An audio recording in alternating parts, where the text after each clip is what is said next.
Se trata de un paciente masculino de 65 años de edad, referido a nuestro servicio de hematología por presentar pancitopenia. Es todo. La pancitopenia no es un diagnóstico, sino nada más le está indicando que en la sangre periférica existe disminución de las 3 líneas celulares: la hemoglobina, las plaquetas y de los leucocitos, específicamente los neutrófilos en valor absoluto. El examen físico reveló palidez de tegumentos, taquicardia, llenado capilar pobre y dificultad para caminar. Es todo lo que tenemos. Y aquí está la fotografía. Vamos viendo qué hallazgos morfológicos observan ustedes en la fotografía.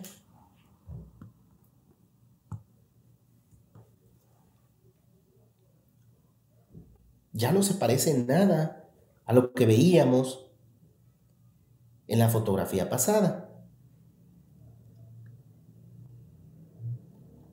Perfecto. Creo que todo les queda claro la hipersegmentación o la hiperlobulación justamente de los neutrófilos. ¿Estamos? De hecho, fíjense una cosa muy curiosa.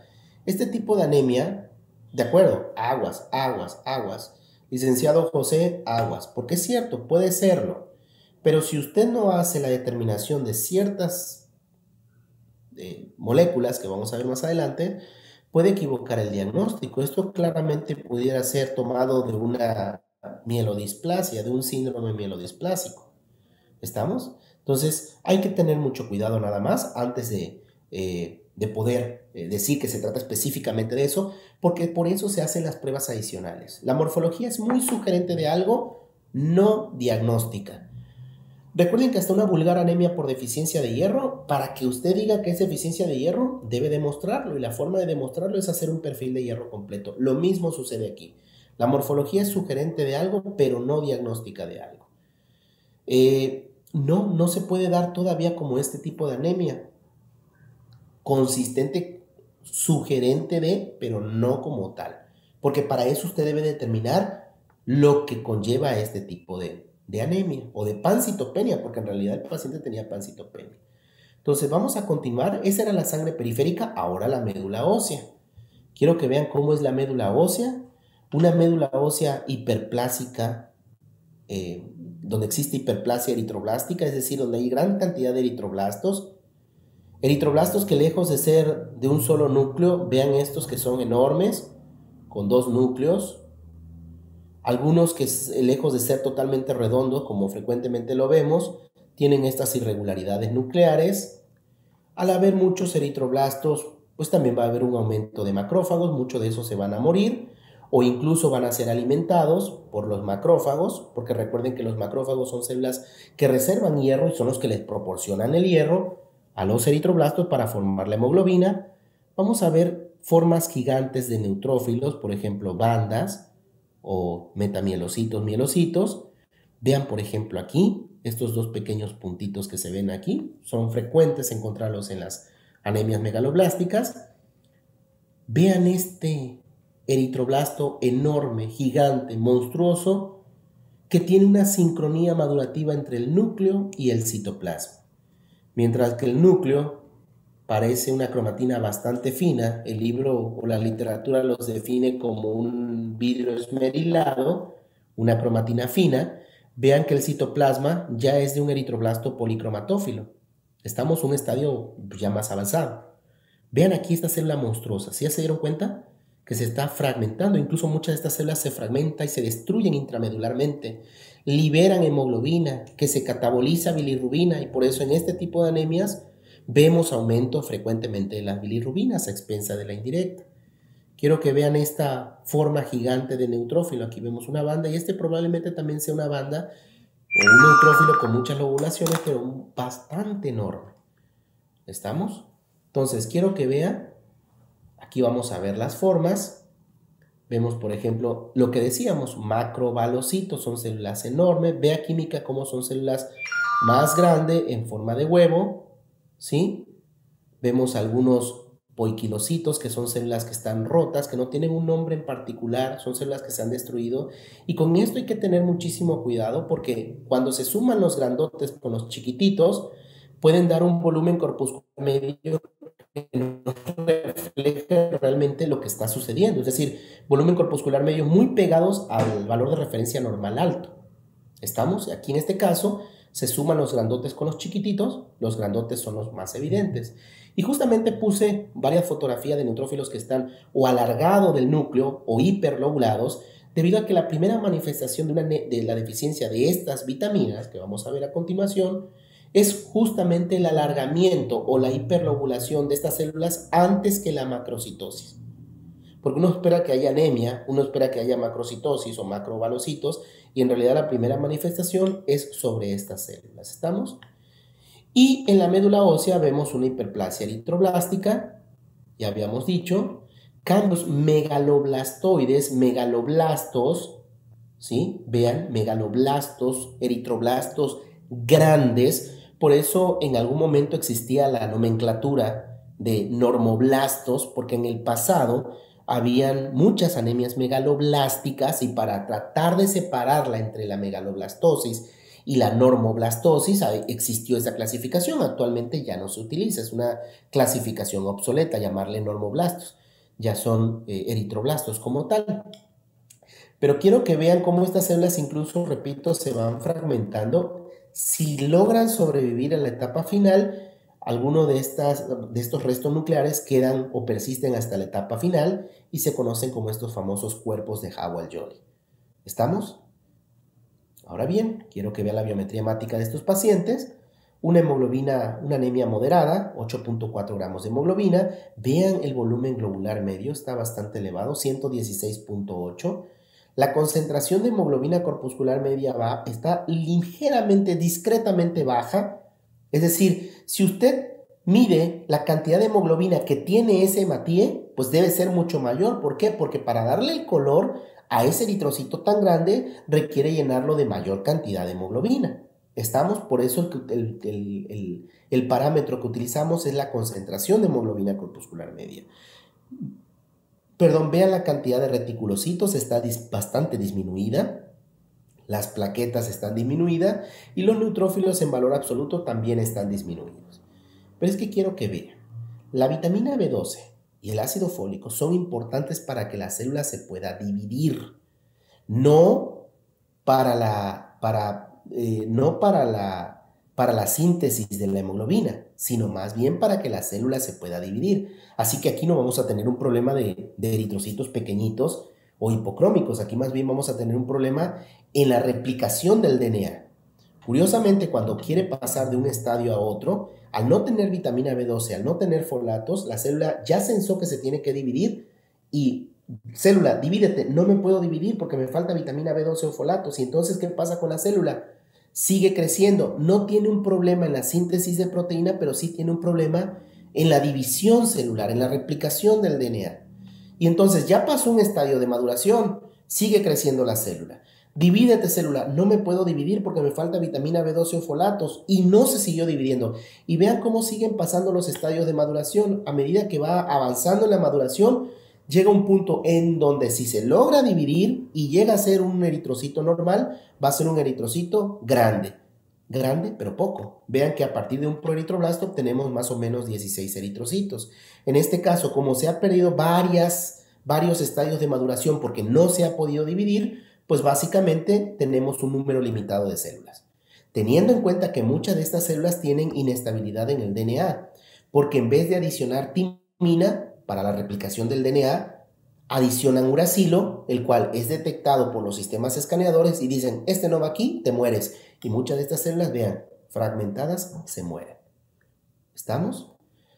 ¿Qué vamos a hacer entonces cuando veamos una anemia megaloblástica o una pancitopenia megaloblástica? Pues vamos a determinar vitamina B12 y folatos. Vean cómo está la vitamina B12, vean cómo están los folatos. Hay algunas otras cosas que podemos cuantificar. Ahorita solamente lo vamos a dejar como vitamina B12 o folatos. Tengan mucho cuidado, porque si usted a un paciente con deficiencia de vitamina B12 le da folatos, la anemia responde. ¿Estamos? La hemoglobina empieza a aumentar. El paciente parece estar normal, pero la vitamina B12 no solamente es indispensable para la formación o para la replicación del DNA, también es importante para la mielinización de los cordones neuronales, de tal manera que si usted le da ácido fólico, va a recuperar la cantidad de hemoglobina, pero ¿qué va a pasar con esa mielinización de los cordones neuronales? No se va a llevar a cabo y estos pacientes pueden tener daños irreversibles, sobre todo a nivel sistema nervioso periférico. Mucho cuidado. Por eso debe hacer la determinación de estas dos vitaminas. Ahora, ¿qué pasaría si la vitamina B12 y el ácido fólico, aún sin haberse administrado estas vitaminas, son normales? Pues pensamos en otras cosas. ¿Cuáles otras cosas? Puede ser incluso un síndrome mielodisplásico. ¿Estamos? Y ahora, ya tenemos que se trata de una anemia megaloblástica por deficiencia de vitamina B12. Ahora, la pregunta es, ¿y qué generó esa deficiencia de vitamina B12 o folatos? Pues bueno, ahora viene la historia clínica. Es un paciente que refiere distensión abdominal, gases y heces fecales muy grasas. Al parecer estas manifestaciones se exacerban después de consumir comida con gluten. Creo que ya van asociando un problema. ¿Estamos? Vean que el gluten le hace mal al paciente. Hay que ver cuál es el problema que tenga el paciente. Y por aquí alguien ya mencionó un problema de mala absorción y químico. Perdón, la persona que mencionó el problema de mala absorción, dígame una cosa, ¿qué tiene en el laboratorio para diagnosticar un problema de mala absorción? Porque usted es el responsable del laboratorio, usted debe saber las pruebas que existen. Por eso decíamos, el personal de laboratorio va a ser crucial para el diagnóstico de estas enfermedades porque es él el que va a brindar las sugerencias. Bueno, si a mí me parece un problema de mala absorción químico, ¿qué tiene en el laboratorio? Licenciado, tecnólogo médico, ¿qué tiene en el laboratorio para diagnosticar un problema de mala absorción? En efecto, la endoscopía puede ser un buen elemento, pero antes de llegar a la endoscopía, estamos de acuerdo en las siguientes pruebas que son de laboratorio. Y tendríamos el diagnóstico moderada anemia megaloblástica por deficiencia de vitamina B12, anemia grado 2 de acuerdo con los criterios establecidos por la OMS, neutropenia absoluta e importante trombocitopenia muy probablemente asociada a 1, o puede decir pancitopenia asociada a deficiencia de vitamina B12. Y sugiere entonces los anticuerpos implicados en un problema de enfermedad celíaca. Por ejemplo, anticuerpos transglutaminasa, anticuerpos antiendomicio, anticuerpos frente al péptido desaminado de la gliadina, anticuerpos antirreticulina, sobre todo del tipo IgA, y vean, todos positivos. Definitivamente el paciente tiene una anemia megaloblástica por deficiencia de vitamina B12 secundaria a enfermedad celíaca. Y en ese momento usted ya tiene no solamente el diagnóstico o una de las ramitas del diagnóstico, sino tiene el diagnóstico principal y será el clínico que tomará la decisión. Definitivamente ese paciente ya no puede seguir consumiendo gluten, no de esa forma como se ha venido consumiendo. Preguntas hasta aquí, ya llevamos el caso clínico número 2, así que ya llevamos 2 morfologías que bien podrían ser poiquilocitos, pero que en este caso son formas diferentes y cada una de las formas, además de los datos numéricos, nos va a permitir una orientación hacia un tipo en particular de una enfermedad. Si tienen preguntas, adelante. Es extremadamente raro que se den por helmintiasis, es extremadamente raro, muy raro. La helmintiasis promueve más a una deficiencia de hierro que a una deficiencia de vitamina B12 o folatos. Hay ciertas situaciones que se han documentado, pero son extremadamente raras, química. No me queda claro el concepto de asincronía madurativa, no lo había escuchado. Ah, perfecto. Fíjense, vamos a regresar tantito. Creo que ya vieron la fotografía que continuaba. Bueno, miren. La sincronía madurativa, primero lo que usted debe de conocer es cómo maduran las células de manera normal, los eritroblastos de una manera normal. Una cromatina fina en los primeros estadios de maduración, que a medida que van sintetizando algo que no tenían en un principio, pues ya dejan de tener ese tipo de cromatina. Hasta que en el caso del eritroblasto lo expulsan en la etapa de ortocromático, ¿no? Y obviamente la cantidad de citoplasma y el color del citoplasma, que en el caso del color del citoplasma está dado por la cantidad de ribosomas y la cantidad de hemoglobina. Vean cómo a medida que va avanzando va disminuyendo la cantidad de ribosomas, que es de color azul, y va aumentando la cantidad de hemoglobina, que es color naranja, y entonces vemos un cambio de coloración. Eso es de manera normal. Ahí está sincronizado tanto la cromatina o el patrón cromatínico con la madurez del citoplasma. A medida que el citoplasma se vaya haciendo cada vez más rojo, significa que tiene más hemoglobina y eso implicaría que la cromatina se vuelva más gruesa, que deje de tener nucleolos y que expulse el núcleo hasta un cierto punto, ¿no? Esa es una forma sincrónica. ¿Qué significa sincronía? Vean, por ejemplo, voy a poner este ejemplo. Vean cómo se ve una cromatina en el núcleo, como si fuera, dice, como vidrio esmerilado. Es una cromatina muy fina, muy fina, que debería estar en las primeras, incluso previo, antes de las etapas previas de maduración. Vean, esto es una cromatina fina. A medida que va avanzando en la maduración, se va haciendo cada vez más compacta. Y quiero que vean que aquí es una cromatina muy fina, muy fina. Ahora, compárenla con el color del citoplasma. El color del citoplasma es un color realmente el que le corresponde a la célula, porque recuerden que en la anemia megaloblástica no hay un problema en la síntesis de proteína, hay un problema en la replicación del DNA que no se puede llevar a cabo. Así que quiero que vean el color del citoplasma le debería corresponder al eritroblasto policromatófilo. Va bien en esa maduración, pero el núcleo va atrás. Es una asincronía madurativa. No sé si queda claro con esto, químico, para que podamos... Una triada de macrovalocitos, neutrófilos y macroplaquetas en este tipo de anemias. Puede ser, pero entienda por qué se están dando esas formas. Perfecto. De acuerdo. Ahora bien, vamos a continuar con otro caso. Si tienen más preguntas, por favor la vamos haciendo. Ya me queda poco tiempo, por eso es que voy un poquito más rápido. Pero vamos con el caso clínico número 3. Se trata de un paciente masculino de 12 años con diagnóstico de anemia hemolítica crónica. A ver, vamos a ver. Dígale poiquilocitos a esto, que en algún momento se le llamó poiquilocito. ¿Estamos? Entonces, aquí quiero que quede claro por qué la necesidad, por qué ser enfático en cada una de las formas. Porque en efecto no es un eritrocito normal y muchos de ustedes ya reconocieron el hallazgo morfológico. Seguramente muchos de ustedes ya dijeron, se trata de esta enfermedad. Y ya incluso saben qué estudio le van a hacer. Pero si no revisa esta morfología, si no revisa a partir de los datos numéricos esta morfología, se puede perder. ¿Qué hallazgos morfológicos reconoce? Vamos a ver. Química Francisca o la licenciada Francisca, drepanocitos, todos, la mayoría dijeron drepanocitos. Entonces, equinocitos, sí los hay, no tengo ningún, pero fíjense que esta persona o esta sangre me la trajeron de un hospital para que yo la analizara. Entonces sí hubo un tiempo prolongado, mayor al que frecuentemente lo hacemos aquí en el laboratorio, y entonces me parece que por eso se forman los equinocitos. Es decir, se hace aquí en estos casos es de manera artefactual. Pero sí queda claro que en los drepanocitos exactamente hay eritroblastos. ¿Por qué hay eritroblastos? Porque es una condición hemolítica crónica. ¿Qué sucede en la anemia hemolítica crónica? Hay muchísima hipoxia tisular. ¿Qué pasa con el riñón? Empieza a secretar mucha eritropoyetina. ¿Para qué? Para estimular a la médula ósea, para tratar de sacar más reticulocitos, eritrocitos, para evitar la hipoxia tisular.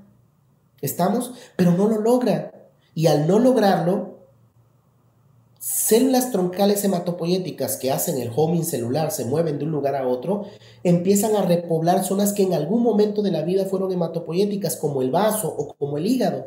Y en este caso hay crecimiento del vaso y el hígado. ¿Qué significa que hayan eritroblastos en la sangre periférica? Hematopoiesis extramedular, fuera de la médula.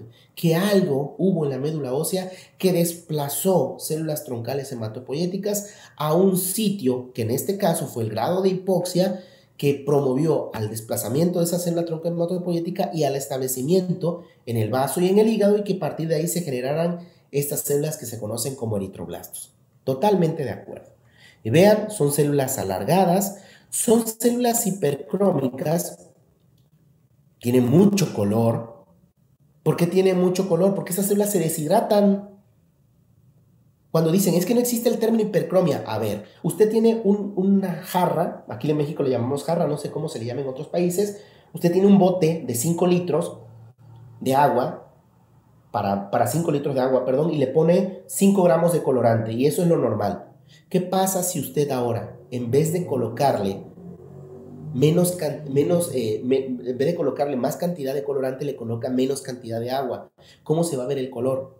¿No se va a ver más rojo? Entonces, cuando le dicen, es que no existe el término hipercromia, es que tienen que utilizar el sentido común para tratar de saber que, en efecto, los eritrocitos maduros ya no sintetizan más hemoglobina, pero hay otros fenómenos que pueden promover al grado de color de la célula. Hiper, mucho, cromos, color, mucho color, que la célula per se, al estar deshidratada, se le sale el rellenito, se le sale el agua y obviamente la célula se vuelve hipercrómica. Y aquí la están viendo, son células que, a diferencia del eliptocito, que es con bordes más regulares, más redondeados, vean estas células cómo son, vean cómo son más puntiagudas, ¿sale? Unas más que otras. Acompañadas, seguramente algunos de ustedes dijo codocitos, ¿sí? Codocitos. Y vean aquí, eritrocitos con basofilia difusa o policromatofilia difusa, que son reticulocitos de estrés. La condición ha estresado la médula ósea para sacar mayor cantidad de glóbulos rojos, y al momento de hacerlo, en vez de expulsar el núcleo en la etapa de ortocromático, que es la que generalmente lo expulsa, lo tiene que expulsar previamente. ¿Por qué? Porque está estresada la médula ósea tratando de evitar la hipoxia, y entonces lo saca en una etapa previa, como el policromatófilo o el basófilo. Y esto es lo que conocemos como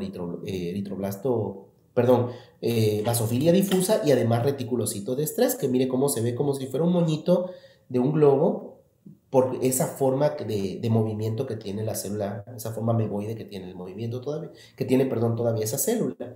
Y los eritroblastos. Vamos a ver, vean, hay drepanocitos, eritrocitos con basofilia o policromatofilia difusa, como usted le quiera decir, codocitos, vea, y eritroblastos. ¿Sale? Y entonces, ¿qué observa usted en su compañero que le gusta? Ah, pues me gusta porque tiene ojos verdes, porque es de tez blanca, porque es alto, porque su cabello es color rubio, porque sus labios son gruesos. ¿Cómo puede describir una persona y no puede describir una célula? Es exactamente lo mismo. ¿Qué tiene la célula? ¿Por qué dice que está enferma? Ah, porque la célula está alargada. ¿Y cómo se llama esa célula? Aquí en este caso, drepanocito.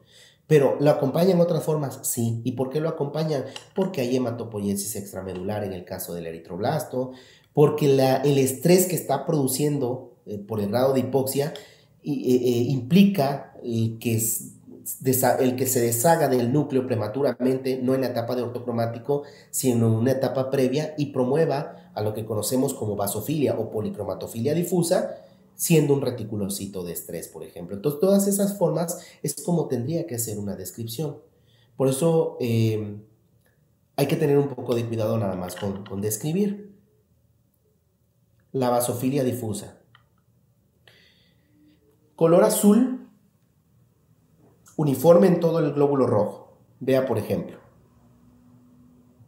¿Sí? Que tal vez usted no lo ve azul, diría, lo veo grisáceo. Bueno, supongamos que es azul, sería azul en todo su citoplasma. ¿Qué es en realidad la basofilia difusa? Un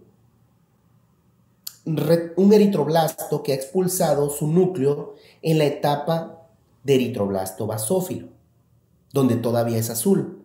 Y si lo expulsa en esa etapa, el citoplasma va a quedar azul, y a eso le llamaríamos basofilia difusa. En todo el eritrocito se vería azul. Se ve, yo lo veo gris, a excepción de lo que ustedes vean en sus cámaras.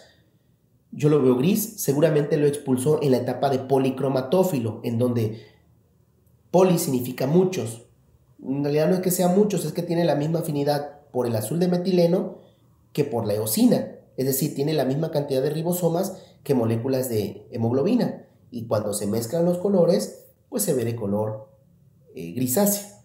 Y al expulsar su núcleo prematuramente, pues se ve un eritroblasto, se ve policromatofilia. ¿Sale?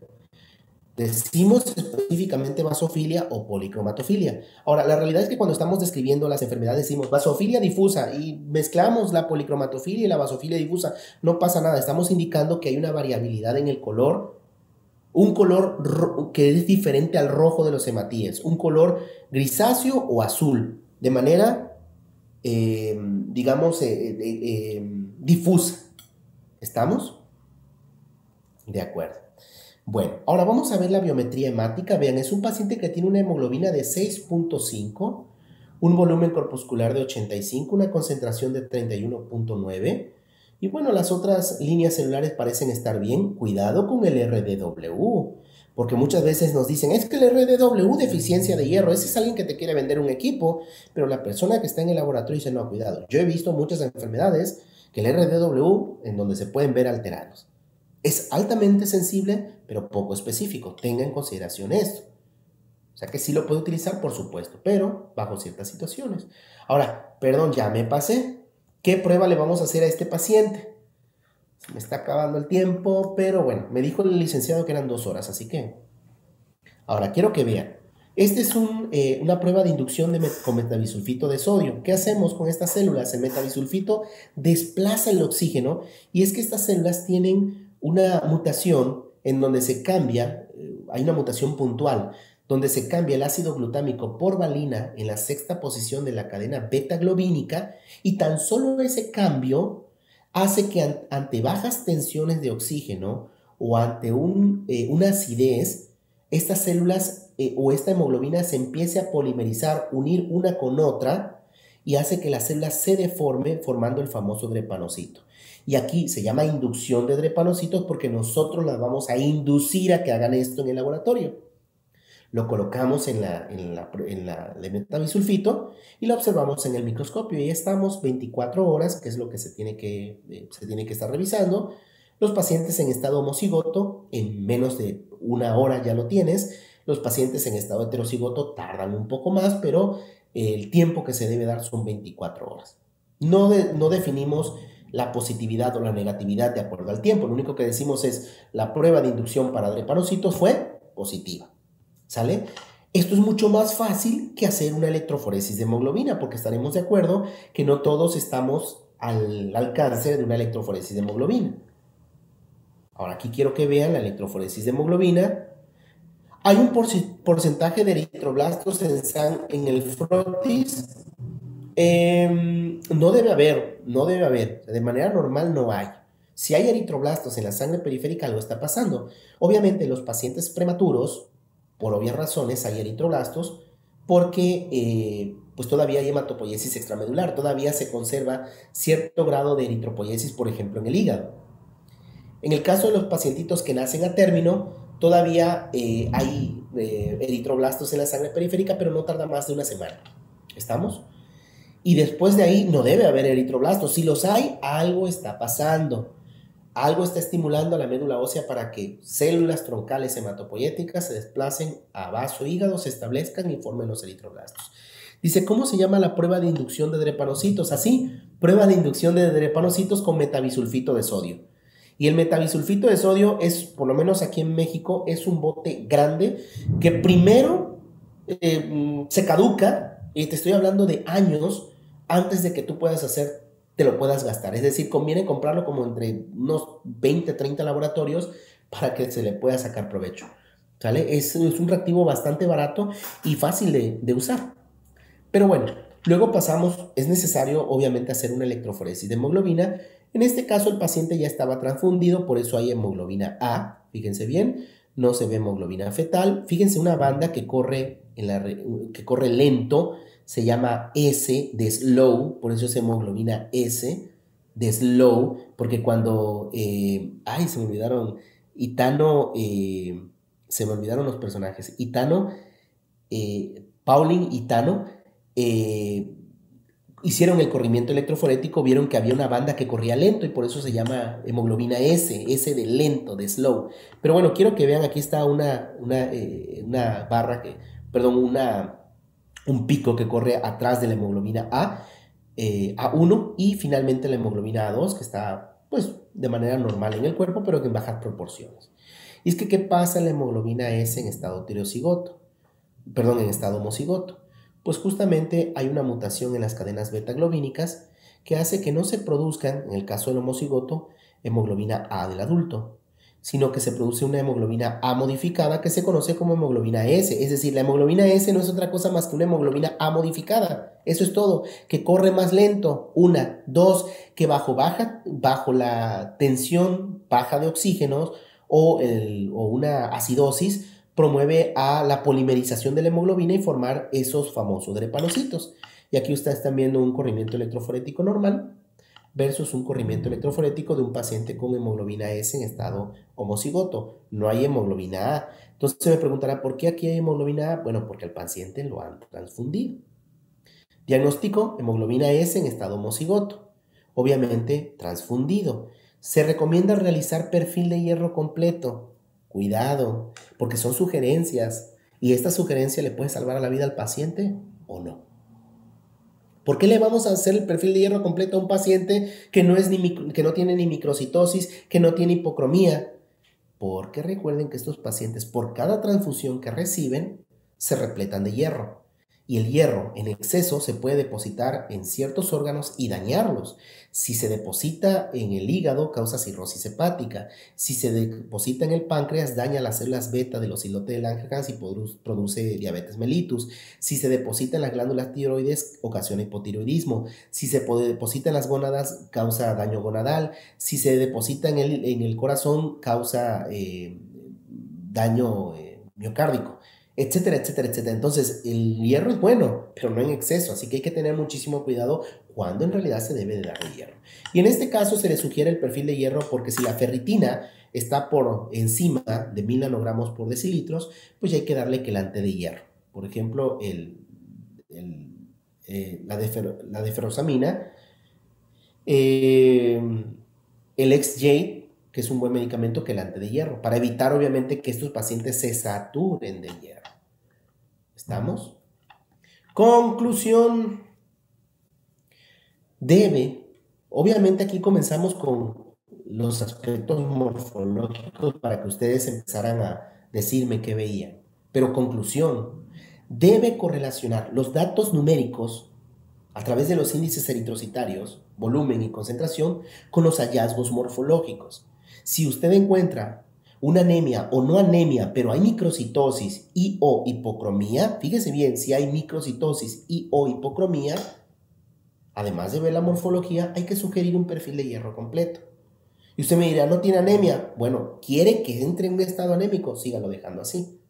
Lo ideal es agarrar la enfermedad cuando apenas se está iniciando. ¿Estamos? Entonces, siempre que haya microcitosis y o hipocromía, exista una anemia, debe sugerir un perfil de hierro completo. Porque si el paciente tiene deficiencia de hierro y todavía no tiene anemia, pues es más fácil que responda al hierro. ¿Estamos? Y obviamente decíamos por qué este tipo de anemias son microcíticas e hipocrómicas. La anemia por deficiencia de hierro, la de los padecimientos crónicos, las talasemias y las anemias sideroblásticas.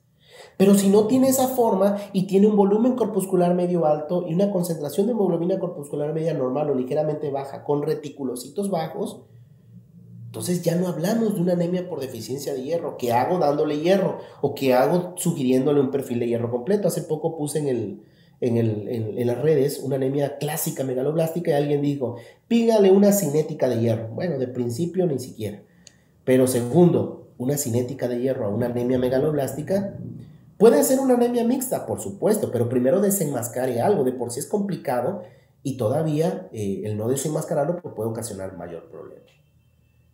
Formas, es importante, todos son poiquilocitos, pero cada uno de los poiquilocitos empieza a tener o está asociado a una enfermedad en particular. Si yo veo esto, seguramente ya no busco una deficiencia de hierro. Si yo veo esto, ya no busco una anemia por deficiencia de vitamina B12 o folatos. Si yo veo estos, vean, células redondas con más color de lo habitual, no porque haya sintetizado hemoglobina, sino porque se le removió membrana, pero no contenido, son formas esféricas. Entonces, ya no pido o solicito un perfil de hierro completo. Ah, pero si yo veo microcitosis, hipocromía, etcétera, etcétera, ¿qué hago haciéndole un CUMS directo? ¿Sí me explico? Entonces, a partir de los datos numéricos y a partir de los hallazgos morfológicos, usted puede sugerir una prueba en particular. Vean, por ejemplo, cómo son los acantocitos. los equinocitos. ¿Estamos? Entonces, son diferentes formas, cada forma con una característica en particular. ¿Alguna pregunta que tengan hasta aquí? Espero llegar hasta el caso número 5. Todavía tengo tiempo según el licenciado.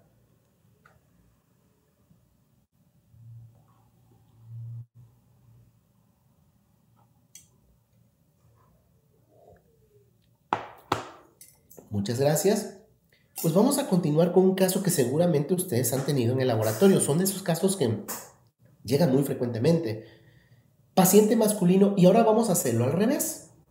Porque definitivamente aquí ya no se puede hacer con morfología. Tiene por fuerza uno que revisar datos numéricos de una biometría hemática para ver qué podemos extraer. Se trata de un paciente masculino de 69 años de edad. Es enviado por su médico general por datos clínicos de anemia y sangrados cutáneos de causa no determinada. Se trata de un paciente diabético, sin apego al tratamiento y una dieta poco adecuada o inadecuada.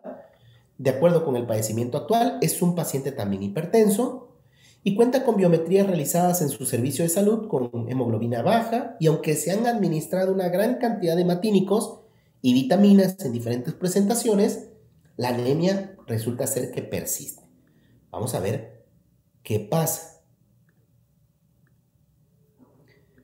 Ahora sí, ¿qué hallazgos morfológicos evidencia en la serie roja?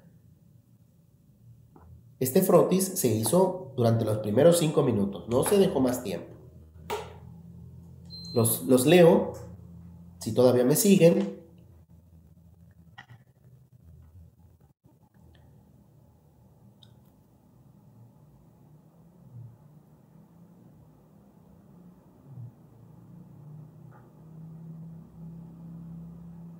Perfecto, perfecto, perfecto, perfecto. Ya le dieron un nombre, ahora asócienlo a una enfermedad. Obviamente tendrían que ver la biometría hemática. Vamos a verla, vamos a ver la biometría hemática. Ahora, ¿qué ven en la serie blanca? Seguramente la biometría hemática decía que hay una alteración en la serie blanca. ¿Qué ven en la serie blanca? Vean las fotografías del mismo paciente. Vamos viendo. Dice la química, la licenciada Aranza, desviación a la izquierda, callados, vacuolas, desviación a la izquierda, granulación patológica, neutrófilos en banda, desviación a la izquierda, vacuola, granulación azurófila. Vean cómo están diciendo características morfológicas sin incluso ver un dato numérico de la biometría hemática. Esto debería ser suficiente para que usted dijera, a ver. Aquí el paciente o tiene un proceso infeccioso bacteriano o tiene un proceso inflamatorio agudo. ¿Qué tiene el paciente? La serie blanca, al igual que la serie roja, es bastante complicada. Exactamente, la licenciada Oriana dijo algo muy importante, lo vamos a ver más adelante. Fíjense, la serie blanca es la parte más complicada o una de las más complicadas de la hematología. Nos llegan un montón de problemas de serie blanca y no son los que más se diagnostican. Todo el mundo quiere ver leucemia. En la serie blanca uno tiene que correlacionar los datos indirectos con algo que posiblemente sea lo que lo esté ocasionando. Es decir, a ver, si se aumentan los neutrófilos, usted puede pensar que se trata de una infección bacteriana. Pero ¿qué tal que no es una infección bacteriana, sino que le están dando un medicamento como filgastrin o lenogastrin o esteroides? O si se aumentan los eosinófilos, usted diría, pues es una helmintiasis. Pero ¿qué tal que no? ¿Qué tal que se trata de una hipersensibilidad a fármacos? Quiero que vea que usted se está imaginando, a razón de la comprensión inmunológica, un dato indirecto con lo que pudiera estarse generando estas características morfológicas. ¿Estamos? Esto es lo más complicado. En cambio, en las leucemias, ¿qué tiene? La historia clínica, la morfología, las tinciones citoquímicas enzimáticas y no enzimáticas, la citometría de flujo con inmunomarcaje, la biología molecular, las citogenéticas, los microarreglos, etcétera, etcétera, etcétera, dando no solamente el diagnóstico y el pronóstico. Aquí no, aquí se enfrenta a ver, dígame qué tiene. Pero Y es lo que más nos llega. Ahora, quiero que vean la licenciada, déjenme ver, la licenciada Oriana nos había dicho algo importante, vean. ¿Qué ven en estas fotografías? Creo que la licenciada Oriana dejó en claro una cosa que sí estaba bien. Plaquetas que se salen de un tamaño normal o de una forma normal. Pero ¿qué ven, por ejemplo, en las imágenes de arriba? Ok, Rouleau. Nada más que hay que tener en cuenta una cosa. Si el paciente tiene anemia, el Rouleau es parte de ello. La química Gina dice preplaqueta. En efecto, hay preplaquetas. Y proplaquetas también.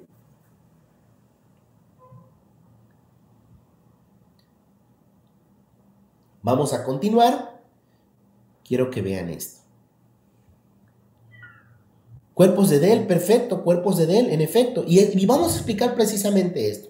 Vean cómo en la maduración de los neutrófilos resulta ser que a medida que las células van madurando, pues van perdiendo ese patrón cromatínico, esa presencia de nucleolo, esa cantidad de citoplasma basófilo que tienen, porque lo que todavía no habían sintetizado en un principio, a medida que van avanzando, lo empiezan a sintetizar y ya no requieren de esos elementos. Es un niño que de principio usted le tenía que dar todo y ahorita ya no le da nada porque ya él solo es, ya él solo puede hacer muchas cosas, ¿no?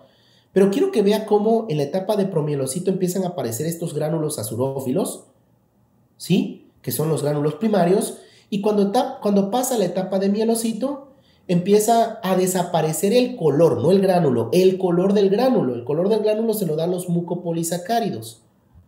Que estos gránulos necesitan tener mucopolisacaridasas porque cuando pasen a la sangre y lleguen a un tejido donde tengan que migrar, pues tienen que liberar esos gránulos para que las mucopolisacaridasas degraden los mucopolisacáridos que se encuentran en el camino y puedan llegar al sitio de la infección. Todo tiene una lógica.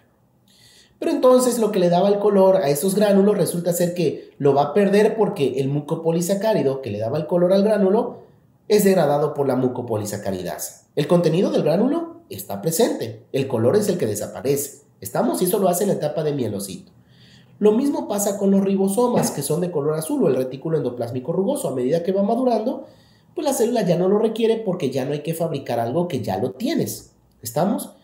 Estas células van a durar más o menos en 7-8 días, pero ¿qué va a pasar si usted tiene una infección o una inflamación fuerte en donde requiere que rápidamente maduren las células? Es obvio que no le va a dar tiempo suficiente a las células de madurar y estos gránulos azurófilos van a persistir hasta la etapa final, al igual que pedacitos de retículo endoplásmico rugoso, y esos datos morfológicos se conocen. El primero, donde persisten esos gránulos azurófilos, persistencia de gránulos azurófilos citoplásmicos. ¿Estamos? Por una aceleración en la maduración. Y estas rayitas azules que veíamos en la fotomicrografía pasada, que representa el retículo endoplásmico rugoso no degradado, se conoce como cuerpo de Dell. ¿Qué significan esas cosas o qué traducción le damos? Que hubo una aceleración en la maduración, que puede ser por una infección, por una inflamación aguda, por un medicamento. ¿Estamos? Algo que los esté estimulando. Y esos serían datos morfológicos que hay que evidenciar. Y entonces, regresamos a esto. La morfología de la serie roja, ustedes me dijeron que habían equinocitos. En la morfología de la serie blanca me dijeron, hay neutrófilos con persistencia de gránulos azurófilos citoplásmicos, lo que conocemos vulgarmente como granulación tóxica, que no lo es, no es tóxica para el neutrófilo, solamente aceleró la maduración. Aumento de neutrófilos en banda, bandemia, que muchos autores no consideran la bandemia como un hallazgo morfológico de evidencia de un proceso de la aceleración en la maduración o de la salida de ese compartimento almacén a la sangre periférica. Sin embargo, bueno, usted vea, cuando hay un proceso inflamatorio agudo, vean una pancreatitis, en una infección del tracto urinario, en una apendicitis, en todos esos elementos aumentan las bandas. Entonces, las bandas, algunos dicen, es que hicimos estudios en donde vimos que mucha gente no los puede definir. Bueno, pero es que entonces no es problema de que no existan, es que no se pueden definir porque se requiere dar un adiestramiento, es todo. Es como si usted dijera, bueno, ya no vamos a utilizar los mielocitos ni los metamielocitos porque no los pueden definir. No, las características morfológicas están. ¿Estamos? Y es el hombre, el mismo hombre, quien ha dicho, bueno, de este estadio que hay ciertos cambios o estas formas, le vamos a dar un nombre especial. ¿Estamos? Presencia de metamielocitos y mielocitos tardíos de neutrófilos, porque quiero que vean, me voy a pasar a la diapositiva previa, quiero que vean que tenemos en la médula ósea, ay, por Dios, en la médula ósea tenemos dos compartimentos, un compartimento mitótico donde las células se están dividiendo continuamente y un compartimento almacén.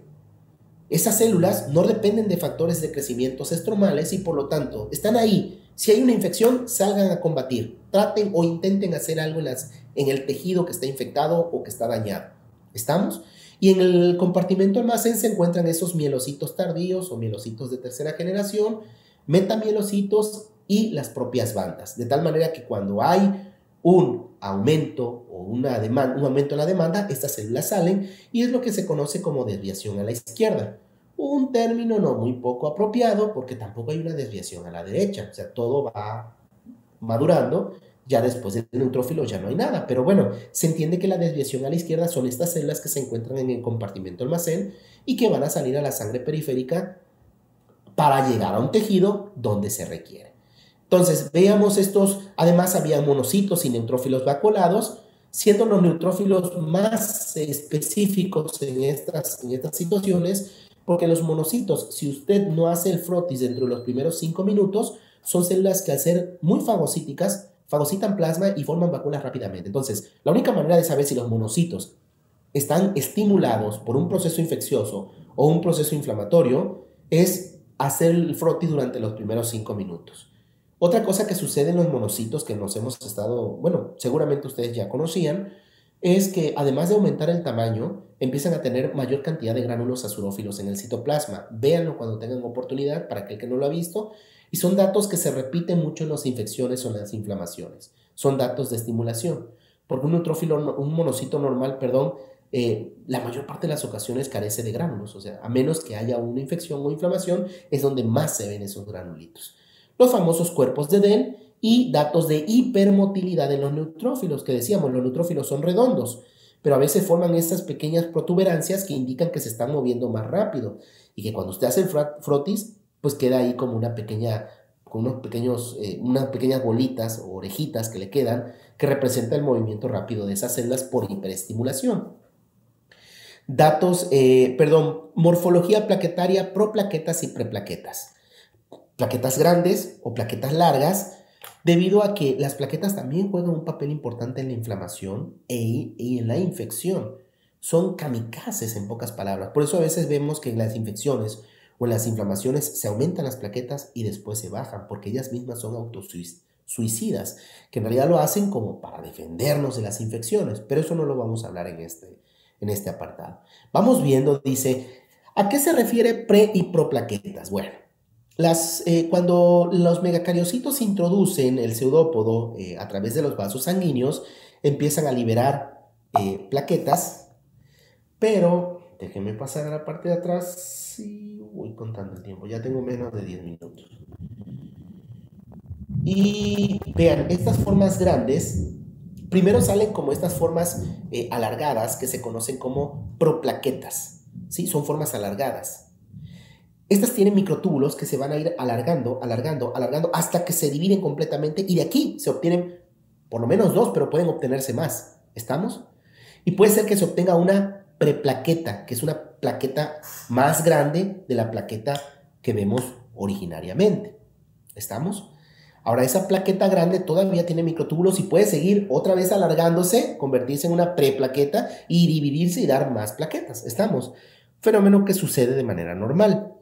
Pero sobre todo, cuando hay una infección, así como cuando hay una anemia hemolítica que se sacan más reticulocitos, cuando hay un sangrado o cuando hay una infección, la médula ósea trata de sacar más plaquetas y en su afán de sacar más plaquetas, saca plaquetas reticuladas o plaquetas más inmaduras o estas famosas pre y proplaquetas. ¿Estamos? Perfecto, muchas gracias. Vamos a continuar entonces. Espero que me dé el tiempo, ya el licenciado me está, seguramente ya. Bueno, vean, vamos a definir la anemia, quiero que vean, es una anemia Normocítica, normocrómica, vean, y con reticulocitos bajos. Aquí ya no tendría por qué usted estar pidiendo, vamos a hacerle un perfil de hierro completo, porque no son pequeñitas y no tienen falta de color. O vamos a hacerle una determinación de vitamina B12 o folatos, porque no son grandes. ¿Estamos? Aquí tendría que pensar en otra cosa, más los hallazgos morfológicos que le sugerimos. Bueno, el único, aunque no es un dato que siempre se exista, o que siempre exista, frecuentemente lo encontramos. Esos famosos equinocitos. En una anemia normocítica, normocrómica, con reticulocitos bajos y equinocitos, apuéstele a una anemia por deficiente producción, en este caso una anemia de la enfermedad renal crónica. Estamos que se presentan en estadios avanzados, como el estadio 3, según la clasificación de las guías Cadigo, perdón. ¿Estamos? Entonces, vea cómo el boom está elevado, la creatinina está elevada, el ácido úrico está elevado y bueno, la depuración está bastante elevada, está bastante baja, perdón. Entonces, quiero que vea cómo es una franca anemia normocítica, normocrómica, con reticulocitopenia absoluta. ¿Por qué? Porque la eritropoyetina, ese factor que estimula a las células rojas a madurar, no llega. ¿Por qué? Porque se destruyó el riñón, porque se destruyó esa parte del riñón que la produce. Por eso se la tenemos que dar vía exógena. ¿Estamos? Y a ver, dicen muchos, es que la anemia por deficiencia de hierro es la más frecuente. Sí. Y en todas las edades, sí. Pero en adultos ya empieza a ser muy frecuente la anemia de la enfermedad renal crónica. Aquí en México tenemos pacientes diabéticos que a la larga desarrollan daño renal. Hipertensos, a la larga generan daño renal. Y otras anomalías o enfermedades congénitas propias del riñón que a la larga generan daño renal. Entonces, pues básicamente es el mismo porcentaje. Por eso este paciente no respondía a el tratamiento con hierro, ni a las vitaminas, porque no lo necesitaba en este momento. La va a necesitar después. Pero ya está explicando la parte de la serie roja, el tipo de anemia, pero ¿cómo explica el que exista no solamente aumento de los leucocitos, la famosa desviación a la izquierda, sino además esos hallazgos morfológicos que usted ya describió? Tenía ojos rojos, era alto, cabello largo, etcétera, etcétera, etcétera. Ya describió. ¿Cómo justifica esos datos? Bueno, conociendo la historia clínica del paciente. Si es un paciente con enfermedad renal crónica, ¿qué es lo que frecuentemente tiene el paciente con enfermedad renal crónica que estimule a la producción de neutrófilos? Pues infecciones en vías urinarias. Quiero que vean, el paciente, aquí está su tira de orina, los elementos, y seguramente usted reconoce estas células que son neutrófilos, algunos les llaman piocitos a las formas activas, pio, generador de pus, citocélula, es decir, son neutrófilos en pocas palabras, y pues esto mismo que usted está viendo en la orina era lo mismo que está viendo en la sangre. Estamos, entonces se correlaciona bastante bien.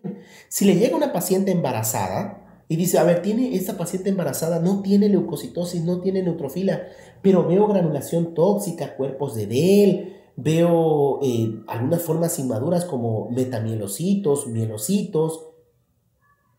¿Qué le sugiero al paciente? De qué se puede estar infectando el paciente con esta parte. De acuerdo. Entonces vamos a ir viendo. En este tipo, dice anemia de la enfermedad renal crónica, estamos de acuerdo. En este tipo de anemia siempre aparecen equinocitos. No. Fíjense que los pacientes con enfermedad renal crónica pasan por un hiperparatiroidismo secundario. Aumentan el calcio intracelular y desestabilizan el citoesqueleto de la célula y producen esos equinocitos, esas proyecciones regulares. Pero no siempre sucede. Por eso decíamos, si lo encuentra, digamos, ya de un paso más a que se trate de una enfermedad renal crónica. Si no lo encuentra, no pasa nada, todavía puede ser. Entonces, digamos, no es una forma específica de diagnosticar, sobre todo si no hace el frote durante los primeros 5 minutos. Y en orina podría haber eritrocitos dismórficos, claro, dependiendo de la enfermedad renal crónica que tenga el paciente. Así es. Y vean, no sé si ven estas formas levaduriformes, producto obviamente de la glucosa que está pasando en orina. Y ahora quiero que vean. Seguramente muchos de ustedes son más expertos en esto. Ya he llevado cursos con CITEM, he visto que tienen curso de orina y entonces reconocen estas formas, ¿sí? Paciente que, vean aquí las bacterias y los leucocitos, es el mismo paciente, ¿eh? Las células epiteliales, el epitelio escamoso, vean aquí el biofilm bacteriano, vean, y obviamente los cilindros de diferentes formas, ¿no? Algunos hialinos,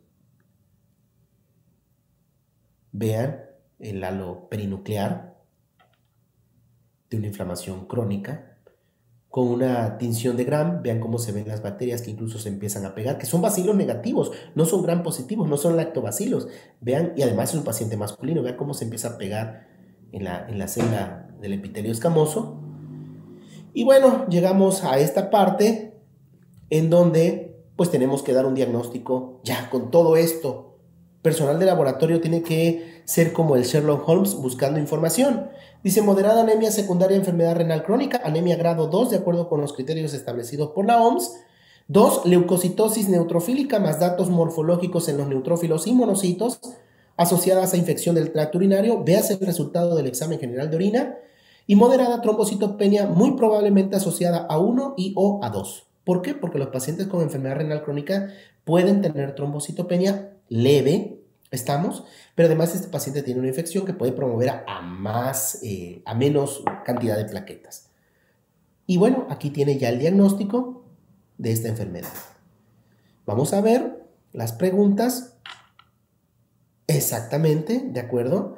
Entonces, quiero que veamos diseñado un algoritmo de clasificación de las anemias, que es esto, en donde se tiene que evaluar clínicamente al paciente para que se tenga una sospecha de anemia y a partir de ahí se empieza a hacer una clasificación que usted va conociendo con el paso del tiempo. Estos algoritmos se crean al principio, pero después usted mismo va diciendo, es una anemia por deficiencia de hierro, ya eso es lo más fácil, tiene estas formas, ya sé que voy a pedir perfil de hierro, pero ahora, ¿qué generó esa anemia? Y es donde viene lo complicado, buscar una información que muchas veces no se encuentra y que está en el laboratorio.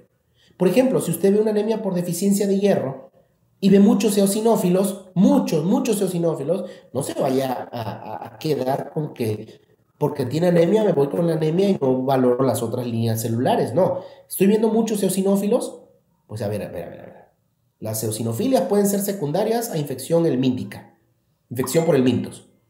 ¿Qué pasa entonces si tenemos a un paciente? ¿Qué pasa si tenemos a un paciente con infección en vías, perdón, con infección por helmintos? Ahí puede estar perdiendo el hierro y entonces se debería sugerir ahora un coproparasitoscópico. ¿Estamos? Bueno, no sé qué tanto tiempo tenemos, yo creo que ya se ha cumplido el tiempo. Vamos a dejar este caso clínico número 5 para la siguiente sesión.